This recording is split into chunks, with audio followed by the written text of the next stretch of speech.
মধ্যবিত্ত পরিবারের আমরা যারা গৃহিণী বা হাউসওয়াইফ আছি, আমাদের জীবনটা কিন্তু একদমই সাধারণ, কিন্তু পুরোটা জীবন কিন্তু দায়িত্ব আর কর্মব্যস্ততায় ঘেরা থাকে। নমস্কার, আমি লিপি সাহা। হ্যালো এভরিওয়ান, কী অবস্থা, কেমন আছেন সবাই? আশা করছি খুব ভালো আছেন সবাই। আমরাও ভালো আছি আপনাদের আশীর্বাদে, ঈশ্বরের কৃপায়। আর আপনারা যেখান থেকে আমার ভিডিওটা দেখছেন, সবাইকে অনেক অনেক ওয়েলকাম আমার নতুন আরও একটা ভিডিওতে। আমরা যারা গৃহিণীরা আছি, দিনের শুরু থেকে শেষ পর্যন্ত দেখবেন পরিবারের সবার চাহিদা মেটাতে হয়। ঘর সামলানো, রান্না করা, বাচ্চাদের দেখাশোনা করা, তাদেরকে স্কুলে দিয়ে আসা, নিয়ে আসা, স্বামীর দেখাশোনা করা, নানা রকম কাজ করতে হয়। আর এই কাজগুলো করতে করতে অনেক সময় আমরা নিজের সময়ই বের করা কঠিন হয়ে পড়ে, মানে নিজেদেরকে নিজে সময় দিতে পারি না। তারপরেও যখন আমরা দেখি যে আমাদের কাজের মাধ্যমেই পরিবারের অন্যান্য সদস্যদের মুখে একটুখানি হাসি ফুটেছে বা তারা সন্তুষ্ট হয়েছে, তাতেই কিন্তু আমাদের আত্মতৃপ্তি, আমরা তাতেই কিন্তু সন্তুষ্ট হই। যে যাই বলুক না কেন, আমি মনে করি যে আমাদের মতো মধ্যবিত্ত পরিবারের গৃহিণীদের জীবনটা অনেকখানি চ্যালেঞ্জিং। সেটা হলেও পরিবারের ভালোবাসা, তাদের সুখের জন্য আমরা সব কিছুই করতে পারি। আর এই ত্যাগ আর পরিশ্রমের মাধ্যমেই কিন্তু আমাদের পরিবারগুলো এত সুন্দর হয়ে ওঠে।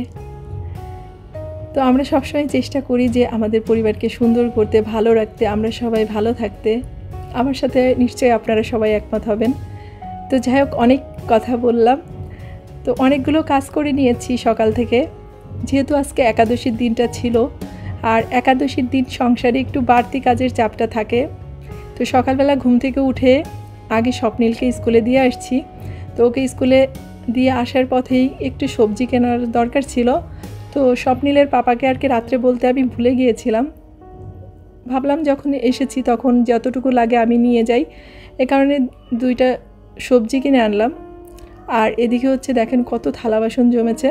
তো এগুলো কিছু ছিল একটু এঁটো থালা বাসন, আর কিছু এমনি বাড়তি থালা বাসনগুলো ছিল। তো সবগুলোকেই ভাবলাম একবারে ধুয়ে উঠি, কারণ যেহেতু পর 2টা দিন ধরে নিরামিষ।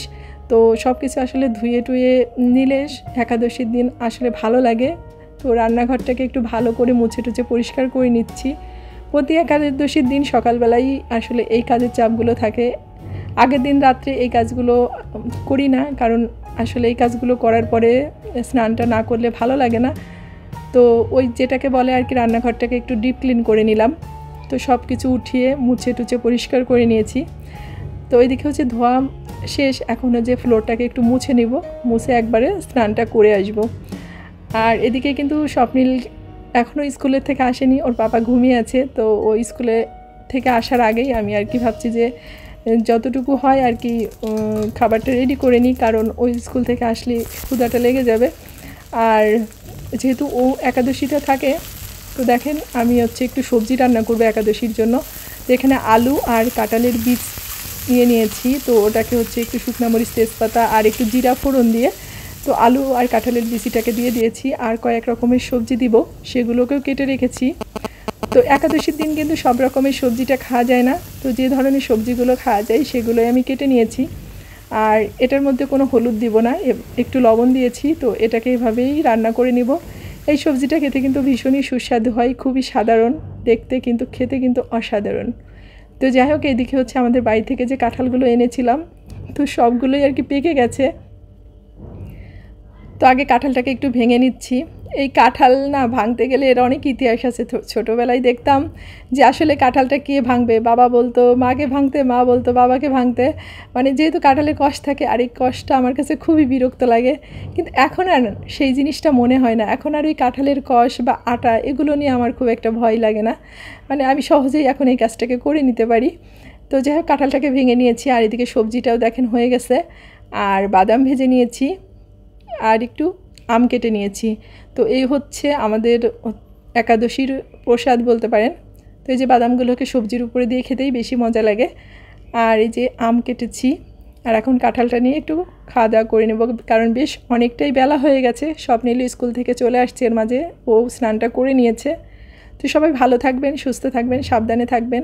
আপনাদের সাথে দেখা হচ্ছে নেক্সট ভিডিওতে। ভালো থাকবেন সবাই।